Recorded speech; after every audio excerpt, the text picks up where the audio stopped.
ഘോരാനം ദാനവാനം നിരുപമപ്രധനാഭാരഖിന്നാന്തരിത്രീം ഓരോ ലീലാവതാരെ പരിചുനുട് സമാശ്വാസയന്തം നിതാന്തം ക്ഷീരം ബോധോ ഭുജംഗാധിപശയനതലേ യോഗനിദ്രാമുദാരം നേരെ കൈക്കൊണ്ടു ലക്ഷ്മീ കുളിർമുല പുണരും പത്മനാഭം ഭജേധ. പുരുഷാർത്ഥ ചതുഷ്ടയത്തെ സാധിപ്പാനായിക്കൊണ്ട് അഖില ജഗദാധാരഭൂതനായി സച്ചിദാനന്ദ സ്വരൂപനായിരിക്കുന്ന ഭഗവാൻ ശ്രീരാമചന്ദ്രൻ്റെ പരമപാദാരവിന്ദങ്ങളെ ഹൃദയകമലകർണികാമധ്യത്തെങ്കിലും മാറുവെച്ച് ഭക്തിപുരസരമാകും വണ്ണം ഉപാസിച്ചു കൊള്ളണം. ഈശ്വരനെ സേവിക്കുക എന്നത് പല പ്രകാരേണയുണ്ട്. ദേവാലയങ്ങളിൽ പ്രദക്ഷിണം, പ്രതിമാർച്ചനം, നാമസങ്കീർത്തനം, സ്വരൂപധ്യാനം, കഥാപ്രസംഗം, കഥാശ്രവണം എന്നിവയിൽ ഈ കലിയുഗത്തിങ്കൽ അനായാസേന മോക്ഷത്തെ പ്രാപിപ്പാനായിക്കൊണ്ട് കഥാശ്രവണത്തോളം നന്നല്ലതേ മറ്റൊന്നും. കഥ പറയുക എന്ന് വരുമ്പോൾ വാക്കുകൾക്ക് മാധുര്യാദി ഷഡ്ഗുണങ്ങളുടെ പരിപൂർണത ഉണ്ടായിരിക്കണം. അവയിൽ ഒന്നിൻ്റെയും ലവലേശം പോലുമില്ലെങ്കിലും മഹാന്മാരും ഭക്തന്മാരും സഹൃദയരുമായിട്ടുള്ളവരുടെ സദസ്സിൽ പഠിച്ചവണ്ണം പറയുക എന്ന് വരുമ്പോൾ ഈശ്വര ഇവൻ്റെ ബുദ്ധി ഈശ്വരകഥയെങ്കിലല്ലോ ലയിച്ചത്, അതുഹേതുവായിട്ട് ഇവന് മേൽക്കുമേൽ ഗുണോത്കർഷം ഉണ്ടാകട്ടെ എന്നിങ്ങനെ മൽഗുരുഭൂതൻ്റെ നിയോഗം ഗുരുകാരുണ്യലക്ഷ്മീ നിയോഗൽ. എങ്കിലോ പണ്ട് സൂര്യവംശാലങ്കാരഭൂതനായിരിക്കുന്ന ഭഗവാൻ ശ്രീരാമചന്ദ്രൻ്റെ പരമഭക്തനായിരിക്കുന്ന ശ്രീ ഹനുമാൻ സീതാന്വേഷണത്തിനായിക്കൊണ്ട് പുറപ്പെട്ട് ദക്ഷിണ സമുദ്രത്തെ അതിക്രമിച്ച് ലങ്കാരാജധാനിയെ പ്രാപിച്ച് സീതയെ കണ്ടതിൻ്റെ ശേഷം പറയാനുള്ളതെല്ലാം പറഞ്ഞ് കേൾക്കാനുള്ളതെല്ലാം കേട്ട് പുലസ്ത്യവംശസംഭൂതനായിരിക്കുന്ന രാവണൻ്റെ ഉദ്യാനത്തിൽ പ്രവേശിച്ച് ഉദ്യാനഭഞ്ജനം ചെയ്ത് പഞ്ചസേനാപതികളെയും അക്ഷകുമാരനെയും നിഗ്രഹിച്ചതിൻ്റെ ശേഷം ഇന്ദ്രജിത്തുമായി യുദ്ധമാരംഭിപ്പൂതം ചെയ്തു. ആയത് എപ്രകാരമാകുന്നത്: നേതും ശോകരസം നിശാചരപദേ ഹന്തും തമും രക്ഷസം രചയിതും മാനം വിനാരോദനം സൂര്യാചന്ദ്രമസോ പ്രവേശവികലം ലങ്കാപുരീമഗ്നിനം ശുദ്ധം കർത്തുമമുഷ്യ വാസവജിത ജാതോരണത്തോരണേ. തോരണേ രണം ജാതം. തോരണം എന്ന സ്ഥലത്ത് വെച്ച് യുദ്ധമുണ്ടായിരുന്നു. തോരണം എന്ന സ്ഥലമൊന്നുമില്ല. തോരണം സാധാരണ കെട്ടി അലങ്കരിച്ച് വിധാനിച്ച് വാഴക്കൊലയൊക്കെ കെട്ടി വലിയ രീതിയിൽ ആഘോഷത്തോടുകൂടി ചെയ്യുന്നത് എവിടെയാണ്? വലിയ വലിയ കേമന്മാരും മഹാന്മാരും ആയിട്ടുള്ളവർ വരുമ്പോൾ അവരെ സ്വീകരിക്കുന്നതിന് വേണ്ടി ആ സ്വീകരണ കവാടത്തിൽ അലങ്കാരങ്ങളുണ്ടാവും. അതാണ് സ്വീകരണ കവാടം, അല്ലെങ്കിൽ സ്വീകരിക്കുന്ന സ്ഥലത്തിൻ്റെ പ്രവേശന കവാടം. ആ പ്രവേശന കവാടത്തിൽ വെച്ചാണ് യുദ്ധം ഉണ്ടായത്. യുദ്ധം ആരുമായിട്ടാണ് യുദ്ധം ചെയ്തത്? ഇന്ദ്രജിത്തുമായിട്ടാണ്. വാസവജിത ജാതോരണത്തോരണേ. ഇന്ദ്രജിത്തുമായിട്ട് യുദ്ധമുണ്ടായി എന്നുള്ളത്. ഇന്ദ്രജിത്തുമായി ആരാണ് യുദ്ധം ചെയ്തത്? ശ്രീ ഹനുമാൻ. യുദ്ധം ചെയ്യാനായിട്ടൊന്നും അല്ല ഹനുമാൻ ലങ്കാരാജധാനിയിലെത്തിയത്. പിന്നെയോ സീതാന്വേഷണത്തിനായിട്ട് വന്നതാണ്. യുദ്ധത്തിനുള്ള കോപ്പുകളൊന്നുമില്ല, ആന അമ്പാരി തുടങ്ങിയ അലങ്കാരങ്ങളൊന്നുമില്ല, ആയുധങ്ങളില്ല, ഒന്നുമില്ലാതെയാണ് വന്നത്. അവിടെ വന്ന് ഇന്ദ്രജിത്തുമായിട്ട് യുദ്ധം ചെയ്യേണ്ടി വന്നപ്പോൾ ഹനുമാന് ചില മോഹങ്ങളുണ്ടായിരുന്നു. അല്ല, എല്ലാ യുദ്ധങ്ങൾക്കും അതിലേർപ്പെട്ടിരിക്കുന്നവർക്ക് എന്തെങ്കിലും മോഹങ്ങൾ, ആഗ്രഹങ്ങളൊക്കെ ഉണ്ടാവും. ആഗ്രഹം സാധിക്കുന്നതിന് വേണ്ടിയാണ് യുദ്ധം ചെയ്യുന്നത്. അല്ലാതെ മോക്ഷത്തിന് വേണ്ടി ആരും യുദ്ധം ചെയ്യാറില്ല. ഹനുമാനും അങ്ങനെ ചില ആഗ്രഹങ്ങളുണ്ടായിരുന്നു. അതെന്താ? നേതും ശോകരസം നിശാചരപതേ.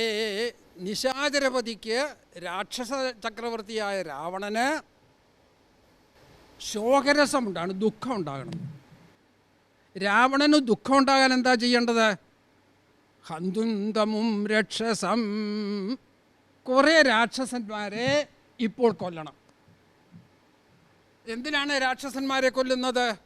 രാക്ഷസന്മാരെ ഇപ്പോൾ കുറേ കൊന്നാൽ പിന്നീട് രാമരാവണ യുദ്ധം ഉണ്ടാകുന്ന സമയത്ത് അതിൽ കുറച്ച് രാക്ഷസന്മാരെ കൊന്നാൽ മതി. രാമരാവണ യുദ്ധം ഉണ്ടാകുന്ന സമയത്ത് ശ്രീരാമനും ലക്ഷ്മണനുമൊക്കെ രാവണനെ നിഗ്രഹിക്കുന്നതിന് വേണ്ടി, അല്ലെങ്കിൽ രാവണൻ്റെ അനുജനായ കുംഭകർണനെ നിഗ്രഹിക്കുന്നതിന് വേണ്ടിയൊക്കെ പോകുള്ളൂ. ഈ സാധാരണ രാക്ഷസന്മാരെയൊക്കെ കൊല്ലേണ്ട ചുമതല അത് തൻ്റെ ശിരസിലായിരിക്കും ഉണ്ടാവുക. അതുകൊണ്ട് രാമരാവണ യുദ്ധം നടക്കുന്ന സമയത്ത് കുറേ രാക്ഷസന്മാരെ ഇപ്പോൾ കൊന്നാൽ അന്നത്തേക്ക് തൻ്റെ ചുമതല കുറച്ച് കുറഞ്ഞു കിട്ടും. ഇത് തന്നെയല്ല, രാക്ഷസന്മാർ ഒരു ദിവസം തന്നെ നിരവധി തവണ ഉണ്ടായിക്കൊണ്ടിരിക്കും. ഒരു സ്ത്രീ തന്നെ ഒരു ദിവസം തന്നെ അനവധി പ്രാവശ്യം പ്രസവിക്കും. അത് രാക്ഷസ സ്ത്രീകൾക്കുള്ള ഒരു അനുഗ്രഹമാണ്. ആ അനുഗ്രഹം കൊടുത്തതാരാണ്? ശ്രീപരമേശ്വരൻ. പണ്ട് പാർവതി പരമേശ്വരന്മാർ ലോകരക്ഷാർത്ഥം ഇങ്ങനെ ചുറ്റിക്കറങ്ങി നടക്കുന്ന സമയത്ത് ഒരു വനത്തിൽ ചെന്നു. ആ വനത്തിൽ ചെന്ന് അവിടെ പാർവതി ഒരു ശിശുവിൻ്റെ കരച്ചിൽ കേട്ടു. ഒരു ശിശുവിൻ്റെ കരച്ചിലെന്ന് പറഞ്ഞാൽ സാധാരണഗതിയിൽ കുട്ടികൾ കരയും.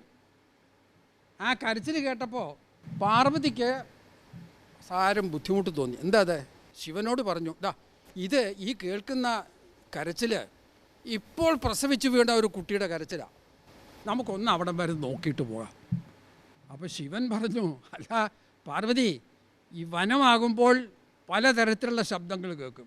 കരച്ചിൽ കേൾക്കും, ചിരി കേൾക്കും, അട്ടഹാസങ്ങൾ കേൾക്കും. ഇപ്പോഴൊക്കെ ആണെങ്കിൽ വനത്തിൽ മരങ്ങൾ ഒടിഞ്ഞു വീഴുന്നതും ഒടിച്ച് വീഴ്ത്തിക്കുന്നതും വെട്ടി വീഴ്ത്തുന്നതും ഒക്കെ ശബ്ദമായിരിക്കും അല്ലേ? അതുകൊണ്ട് വനത്തിൽ കേട്ടില്ല ഓരോ ശബ്ദം കേട്ടു എന്ന് പറഞ്ഞാൽ പാർവതി ഇങ്ങനെ നിർബന്ധിക്കരുത്.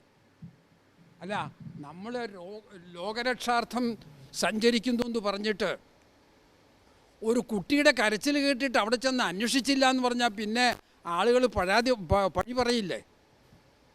അതുകൊണ്ട് നമുക്കൊന്ന് പോയി നോക്കാം. അങ്ങനെ പാർവതിയുടെ നിർബന്ധത്തിന് വഴങ്ങി ശിവൻ അവിടെ പോയി ഒരു കുറ്റിക്കാട്ടിൽ നോക്കിയപ്പോൾ കുട്ടിയുടെ കരച്ചിൽ അവിടെ നിന്നാണ് കേൾക്കുന്നത്. ഇപ്പോൾ പ്രസവിച്ച് വീണ ഒരു കുട്ടിയുടെ കരച്ചിലാണ്. അപ്പോൾ പാർവതി പറഞ്ഞു, കണ്ടോ, ഈ കുട്ടിക്ക് കരച്ചിൽ വിശന്നിട്ടായിരിക്കും. ആ കുട്ടിയെ എടുത്ത് മടിയിലിരുത്തി സ്തന്യപാനം കൊടുത്തു. പാല് കുടിച്ചു കഴിഞ്ഞപ്പോൾ കുട്ടിക്ക് കരച്ചിൽ നിന്നു. കരച്ചിൽ നിന്നപ്പോൾ പാർവതി ആ കുട്ടിയെ അവിടെ കിടത്തി കഴിഞ്ഞപ്പോഴത്തേക്കും വീണ്ടും കരയാൻ തുടങ്ങി. അപ്പോൾ പാർവതി പറഞ്ഞു, കണ്ടോ, അതിന് വിശപ്പ് മാറിയിട്ടില്ല, അതുകൊണ്ടാണ്. വിശപ്പ് പാല് കുടിച്ചു കഴിഞ്ഞപ്പോൾ അത് ഉറക്കം.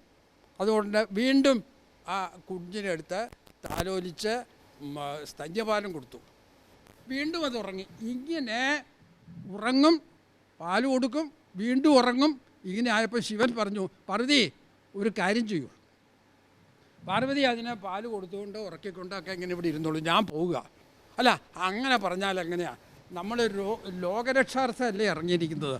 അപ്പോൾ ഇതിനൊരു പരിഹാരം ഉണ്ടാക്കണം. അതിനൊരു കാര്യം, അങ്ങൊരു വരം കൊടുക്കണം. ഇതിന് എന്താ? അത് ഈ ഇപ്പോൾ പ്രസവിച്ച വീണ കുട്ടി 3.25 നാഴിക നേരം കൊണ്ട് യൗവനം പ്രാപിക്കുമെന്ന് അങ്ങൊന്ന് അനുഗ്രഹിക്കുക. ശിവൻ പറഞ്ഞു, പാർവതി ഏതിനമാണ് ഏത് ജാതിയാണ് എന്നൊക്കെ അറിയാതെ ഇതിന് വരം കൊടുത്താൽ അനർത്ഥമായി വരും, ഭവിക്കും. അല്ല, അത് ഈ ഒരു കുട്ടിക്ക് അങ്ങനെ ഒരു വരം കൊടുത്തോളൂ, വേറെ പ്രശ്നമൊന്നും ഉണ്ടാവില്ല. അങ്ങനെ പാർവതി പറഞ്ഞപ്പോൾ ശിവൻ അനുഗ്രഹിച്ചു. 3.25 നാഴിക നേരം കൊണ്ട് ഇപ്പോൾ പ്രസവിച്ച് വീണ ആ കുട്ടി യൗവനം പ്രാപിച്ചു. അപ്പോൾ പാർവതിക്കൊരു ശങ്ക. എന്താ? ഇപ്പോൾ പ്രസവിച്ച് വീണ ഒരു കുട്ടി 3.25 നാഴിക നേരം കൊണ്ട് യൗവനം പ്രാപിക്കുമെങ്കിൽ അങ്ങനെയുള്ള ഒരു കുട്ടിയെ ഗർഭധരിക്കുന്ന സ്ത്രീയുടെ വേദനകളും പരാധീനതകളും എത്രയായിരിക്കും? അതുകൊണ്ട് പാർവതിയുടെ വക ഒരു അനുഗ്രഹം. എന്താ അത്? ഇതുപോലെയുള്ള കുട്ടികളെ ഗർഭം ധരിക്കുന്ന സ്ത്രീകൾ 3.25 നാഴിക നേരം കൊണ്ട് പ്രസവിക്കട്ടെ. ഓഹോ, 3.25 നാഴിക നേരം കൊണ്ട് പ്രസവിക്കും. പ്രസവിച്ചാൽ 3.25 നാഴിക നേരം കൊണ്ട് യൗവനം പ്രാപിക്കും. യൗവനം പ്രാപിച്ചാൽ പിന്നെ പാല് കുടിക്കണമെന്ന് പറഞ്ഞ കരയില്ലല്ലോ. അങ്ങനെ കരയുന്ന കുട്ടികളും ഉണ്ടാവും അല്ലേ? യൗവനം പ്രാപിക്കട്ടെ എന്ന് അനുഗ്രഹിച്ചത് കൊണ്ട് ഒരു ദിവസം തന്നെ രാക്ഷസ സ്ത്രീകൾ അനവധി വട്ടം പ്രസവിക്കും. അനവധി ആളുകളിങ്ങനെ രാക്ഷസന്മാരുടെ എണ്ണം കൂടി വരും. രാമരാവണ യുദ്ധം നടക്കുന്ന സമയത്ത് ഈ രാക്ഷസന്മാർ മുഴുവനും അവിടെ ഉണ്ടാകും. തൻ്റെ ജോലി വളരെ വളരെ ഇരട്ടിക്കും. ഇപ്പോൾ കുറച്ച് രാക്ഷസന്മാരെ കൊന്നാൽ തൻ്റെ ജോലി അന്ന് കുറച്ച് കുറഞ്ഞു കിട്ടും എന്ന് നിശ്ചയിച്ച് പാർവതി അങ്ങനെ പോയി. പാർവതി പോയി, ശിവനും പോയി. അങ്ങനെയായി ഈ രാക്ഷസന്മാരുടെ എണ്ണം ഇങ്ങനെ വർദ്ധിച്ചു കൊണ്ടുവരുന്നത് കൊണ്ട് ഹനുമാൻ നിശ്ചയിച്ചു ഇപ്പോൾ രാക്ഷസന്മാരെ കുറേ പേരെ കൊല്ലണം. അതാണ് യുദ്ധം ചെയ്യുമ്പോൾ ഹനുമാൻ്റെ ഒരു ലക്ഷ്യം അതായിരുന്നു. ഇനി മറ്റൊരു കാര്യമുണ്ട്. എന്താ? തസ്യന്തപുരയോഷിതം രചയിതും മാനം വിനാരോദനം. രാവണൻ്റെ അന്തഃപുര സ്ത്രീകളുടെ നാണം കെട്ട കരച്ചിൽ കേൾക്കണം. അതായത് നാണം കെട്ട കരച്ചിലും അഭിമാനത്തോടു കൂടിയുള്ള കരച്ചിലും ഉണ്ടോ? അങ്ങനെയുണ്ട്. അഭിമാനത്തോടു കൂടിയുള്ള കരച്ചിലെന്ന് പറഞ്ഞാൽ ഭാര്യാഭർത്തന്മാർ തനിച്ചായിരിക്കുമ്പോൾ ഭാര്യ പറയും, അവർ പല പയ്യാരങ്ങളും പറയും, സന്തോഷം പങ്കിടും, കുറ്റം പറയും, പരാതി പറയും, പഴി പറയും ഒക്കെ ഉണ്ടാവും. പക്ഷേ ഭർത്താവിൻ്റെ മുമ്പിൽ നിന്ന് ഭാര്യ പലത് പറഞ്ഞ് കരയും. ചിലപ്പോൾ എന്താ കരച്ചിലിന് കാരണം? എത്ര കാലമായി പറയുന്നു എനിക്കൊരു മാല, ഒരു സ്വർണ്ണമാല വേണമെന്ന് പറയാറില്ലേ? ഇത് തരുന്നുണ്ടോ? വാങ്ങിച്ചു തരുന്നുണ്ടോ? ആ സൗദാമിനിയുടെ കഴുത്തിൽ കിടക്കുന്ന മാല എത്ര സുന്ദരമായ മാലയാണ്, എത്ര മനോഹരമായ മാല. അതുപോലൊരു മാല എനിക്ക് മേടിച്ച് തരണം എന്ന് പറഞ്ഞിട്ട് ഉണ്ടായില്ലല്ലോ, അനവധി കാലമായില്ലേ അതൊന്നും. അപ്പോൾ ഭർത്താവ് പറയും, അല്ല സ്വർണത്തിന് എന്താ വില ഇപ്പോൾ? ഒരു മാല തീർക്കണമെന്നുണ്ടെങ്കിൽ, സ്വർണം വാങ്ങിക്കണമെന്നുണ്ടെങ്കിൽ എൻ്റെ വരായിക കൊണ്ടൊന്നും അത് മതിയാവില്ല. അതൊക്കെ അങ്ങ് വെറുതെ പറയുക. അങ്ങേക്ക് ആഗ്രഹമില്ലാത്ത സ്നേഹക്കുറവുള്ളത് കൊണ്ടാണ് എനിക്ക് വാങ്ങിത്തരാത് ഇങ്ങനെ കരഞ്ഞുകൊണ്ട് നിൽക്കുന്ന സമയത്ത് ആരെങ്കിലും ഒരു ബന്ധുവോ മിത്രമോ അയൽവാസിയോ ആരെങ്കിലും വന്ന് കറിഞ്ഞ്, എത്ര കാലമായി കണ്ടിട്ട്, വരൂ, എന്താ ഒറ്റയ്ക്ക് പോകുന്നത്? ഞങ്ങൾ വിചാരിച്ചു ഈ വഴിയൊക്കെ മറന്നു കാണുമെന്ന്. അല്ല, ക്രാങ്ങളെയൊന്നും കൊണ്ടുവരാതിരുന്ന എന്താണ് ഭക്ഷണം കഴിക്കാൻ വേണ്ടത്? ഇങ്ങനെയൊക്കെ അതുവരെ കരഞ്ഞുകൊണ്ട് നിന്ന ഭർത്താവിൻ്റെ മുമ്പിൽ ഒറ്റയ്ക്ക് നിൽക്കുമ്പോൾ കരഞ്ഞുകൊണ്ടിരുന്ന സ്ത്രീ അന്യരുടെ മുമ്പിൽ വെച്ച് സാന്നിധ്യത്തിൽ വെച്ച് കരയില്ല. അതാണ് അഭിമാനത്തോടു കൂടിയുള്ള കരച്ചിൽ. എന്നാൽ ഭർത്താവ് മരിച്ചു കിടക്കുമ്പോൾ ഭാര്യ കരയും. അങ്ങനെ കരയാത്ത ഭാര്യമാരും ഉണ്ടായിരിക്കും.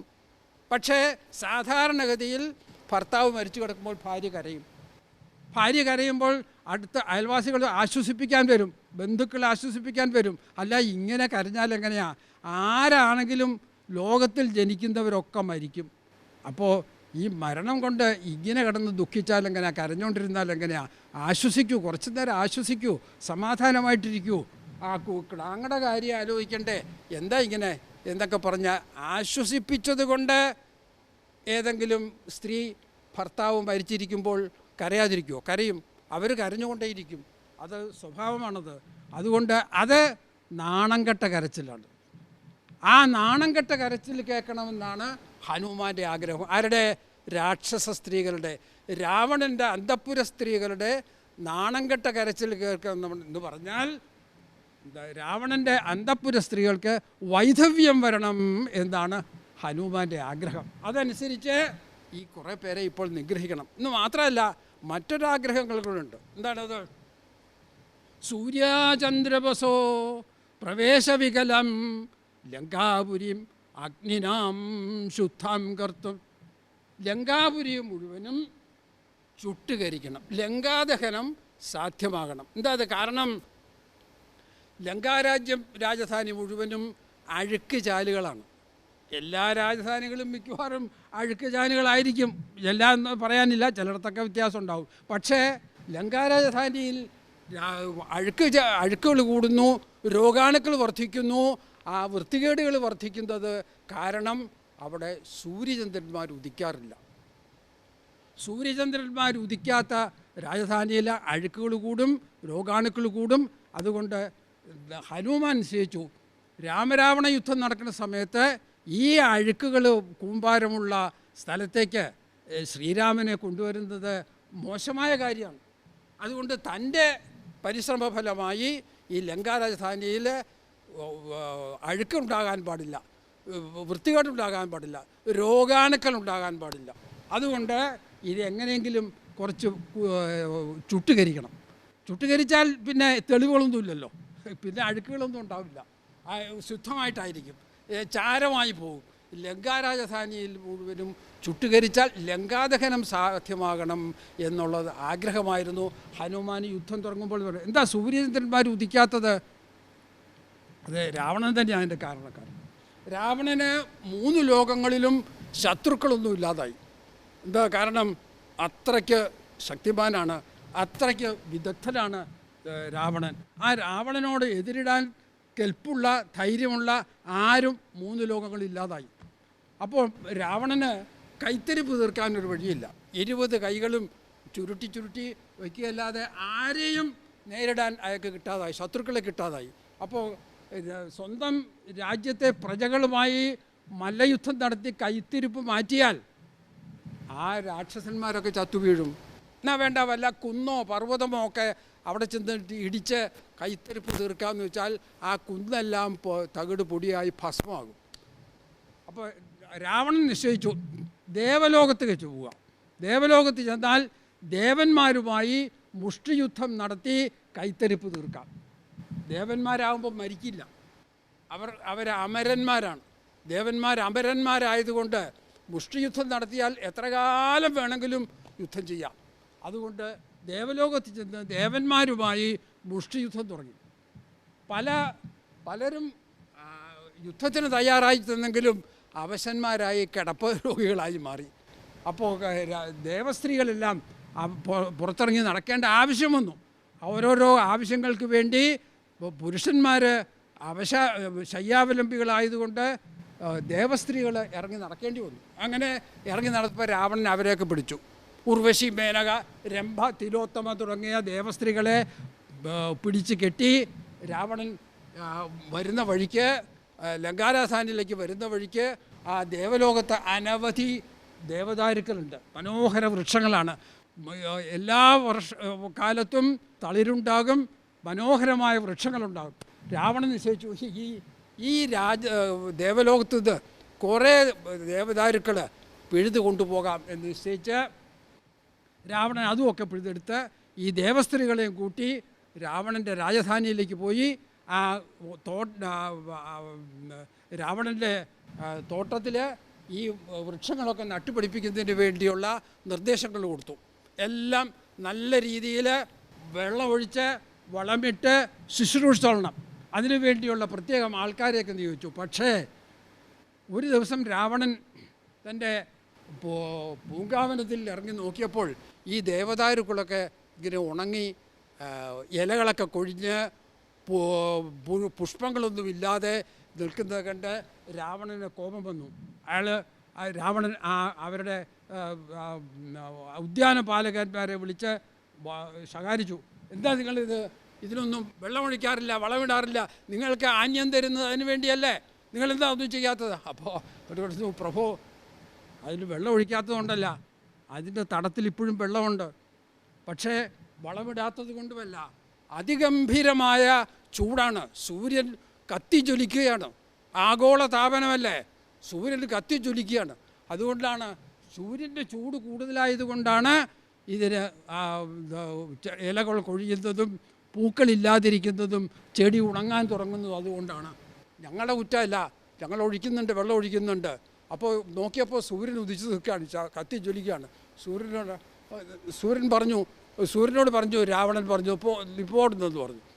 അപ്പോൾ സൂര്യൻ പറഞ്ഞു, അല്ല, ഞാനിവിടെ ഉദിക്കേണ്ടത് ഈ രാജ്യത്തിൻ്റെ ഈ സ്ഥലത്തിൻ്റെ ആവശ്യമാണ്. അങ്ങയുടെ ഈ തലസ്ഥാനം ഇതുപോലെ കഴിയുന്നത് എന്നെപ്പോലെ എൻ്റെ പ്രകാശം കൊണ്ടാണ്. ആ പ്രകാശം രോഗാണുക്കളെ നശിപ്പിക്കുന്നു. അതുമില്ലെങ്കിൽ നീ ഇവിടെ വരണ്ട. അങ്ങനെ സൂര്യനെ അവിടുന്ന് ആട്ടിപ്പായിച്ചു. ലങ്കാരാജധാനിയിൽ സൂര്യൻ ഉദിക്കാതായി. അതുകൊണ്ട് രോഗാണുക്കൾ വർദ്ധിക്കുന്നു, അഴുക്കുചാലുകൾ വർദ്ധിക്കുന്നു, കൂമ്പാരം കൂടുന്നു. അതുകൊണ്ട് രാവണൻ നിശ്ചയിച്ചു ഈ സൂര്യരീതി വേണ്ടെന്ന്. അതുപോലെ തന്നെ ചന്ദ്രനും ഒരു ദിവസം സീതയെ ഓർത്ത് വിരഹദുഃഖം അനുഭവിച്ചുകൊണ്ട് രാവണൻ്റെ അന്തഃപുരത്തിൽ ശയ്യാഗ്രഹത്തിൽ ഇങ്ങനെ വെരുകിൻ്റെ മാതിരി നടക്കുക, അങ്ങോട്ടും ഇങ്ങോട്ടും നടക്കുക. ആ സമയത്ത് ജനലിൽ കൂടെ നോക്കുമ്പോൾ ചന്ദ്രൻ ഉദിച്ചു നിൽക്കുന്നു. രാവണൻ തെറ്റിദ്ധരിച്ചു അത് സൂര്യനാണെന്നുള്ളത്. ഒരിക്കൽ സൂര്യനെ ആട്ടിപ്പായിച്ചതാണ്. നീ വീണ്ടും ഇവിടെ വന്നിരിക്കുന്നു, പോടുന്നു എന്ന് പറഞ്ഞു. അപ്പോൾ ചന്ദ്രൻ പറഞ്ഞു, അങ്ങ് തെറ്റിദ്ധരിച്ചതാണ്, എന്നെ സൂര്യനാണെന്ന് തെറ്റിദ്ധരിച്ചതാണ്. അങ്ങയുടെ ഇപ്പോഴത്തെ അവസ്ഥ കൊണ്ടാണ്. എന്താ അത്? അങ്ങ് വിരഹദുഃഖം അനുഭവിച്ചുകൊണ്ടിരിക്കുകയാണ്. അതുകൊണ്ടാണ് അങ്ങയ്ക്ക് എന്നെ സൂര്യനാണെന്ന് തെറ്റിദ്ധാരണ ഉണ്ടായത്. രാവണൻ പറഞ്ഞു, ഞാൻ വിരഹദുഃഖം അനുഭവിക്കുന്നു. വിരഹദുഃഖം നീയാണ്. ആര്? ചന്ദ്രൻ. എങ്ങനെ? സൂര്യനെ സ്നേഹിക്കുന്ന, സൂര്യനെ ഭർത്താവായി സ്വീകരിക്കുന്ന ചന്ദ്രൻ നീയാണ്. സൂര്യനില്ലാത്ത സമയത്ത് രാത്രികാലങ്ങളിൽ നീ ദുഃഖിച്ച് കരയുകയാണ്. നീയാണ് വിരഹദുഃഖം അനുഭവിക്കുന്നത്, ഞാനല്ല എന്ന് ശകാരിച്ചപ്പോൾ ചന്ദ്രൻ പറഞ്ഞു, ഞാൻ ഹിമകരനാണ്, ഞാൻ തണുപ്പിനെ പ്രദാനം ചെയ്യുന്നതാണ്, ഞാൻ സൂര്യനല്ല, അങ്ങയുടെ ഇപ്പോഴത്തെ അവസ്ഥ കൊണ്ടാണ് അങ്ങനെ തോന്നുന്നത്, ഞാൻ ഹിമകരനാണ് എന്ന് പറഞ്ഞു.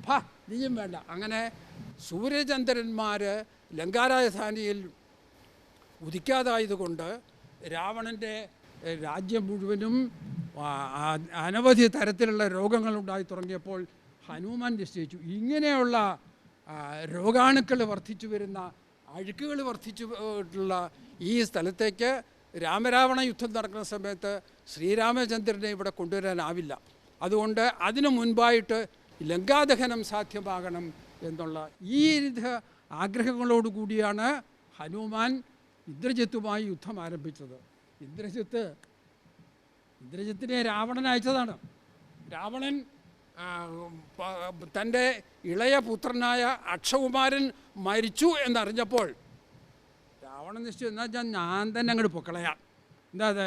ആ ഉദ്യാനത്തിലുള്ള കുരങ്ങൻ അയാളെ ഇത്രയേറെ ആൾക്കാരെ നിഗ്രഹിച്ചുവെങ്കിൽ ഇനിയിപ്പം ഞാൻ തന്നെ പോകാമെന്ന് ചോദിച്ചപ്പോൾ രാവണൻ രണ്ടാമത്തെ തവണ ആലോചിച്ചപ്പോൾ അങ്ങോട്ട് പോയവരാരും തിരിച്ചു വരുന്നില്ല. ആ ഹനുമാനുമായിട്ടുള്ള യുദ്ധം ചെയ്ത അങ്ങോട്ട് പോയ ആൾക്കാരൊന്നും തിരിച്ചു വരുന്നില്ല. അപ്പോൾ പിന്നെ താനും പോയാൽ അതോടുകൂടി സിദ്ധി കൂടിയെങ്കിലോ എന്ന് വെച്ചിട്ട് രാവണൻ നിശ്ചയിച്ചു, മൂത്ത പുത്രനായ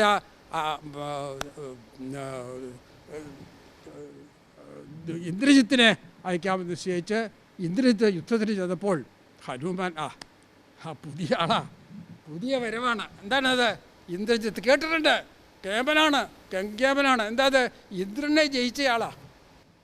ഇന്ദ്രനെ ജയിക്കുക മാത്രമല്ല, ഇന്ദ്രൻ്റെ കൈകാലുകൾ ബന്ധിച്ച് ഇവിടെ കൊണ്ടുവന്ന് അച്ഛൻ്റെ മുമ്പിൽ കാഴ്ചവെച്ചു.